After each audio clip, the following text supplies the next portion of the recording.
স্কিমটো বৰ্তমান ভালেই হৈছে। চৰকাৰে যিটো স্কিম লৈছে এই স্কিমটো ভাবিছোঁ আমাৰ ভৱিষ্যত সুৰক্ষা হ'ব বুলি ভাবিছোঁ। আৰু এই স্কিম এতিয়ালৈকে যিখিনি কাম হৈ আছে এই কামখিনি আমি দেখাত খুব ভাল কাম হৈ আছে। আৰু এনেদৰে যদি সম্পূৰ্ণ হৈ যায়গৈ তেতিয়া আমি এই গাঁওবাসী ৰাইজখিনি আমি নিশ্চয় নিৰাপদ হ'ম বুলি আমি আশা কৰিছোঁ।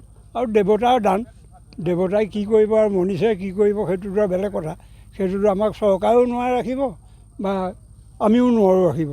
গতিকে দেৱতাই যিটো কৰিব সেইটো অৱশ্যে হ'বই। তথাপিতো এতিয়া দেৱতাৰ লগত মনীষাই যে যি এখন যুদ্ধ পাতি আছে এই যুদ্ধখন আমি দেখিছোঁ বৰ সুন্দৰ যুদ্ধ পাতি আছে।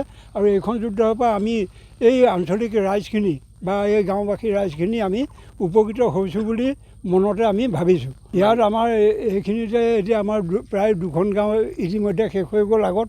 তাৰপাছত এতিয়া লাষ্টৰ আমাৰ বনপৈ এই নিবাসী আমি এই বনপৈ গাঁৱৰ প্ৰায় অন্তিম দৃশ্যই পাইছেহি। সেয়ে এই সময়ত আহি যেতিয়া চৰকাৰে মাননীয় মুখ্যমন্ত্ৰী মহোদয়ে এই লোককে যে আমাক উপকাৰ কৰিছে এয়ে আমাৰ তেখেতৰ ওচৰত চিৰকৃতজ্ঞ হৈছোঁ।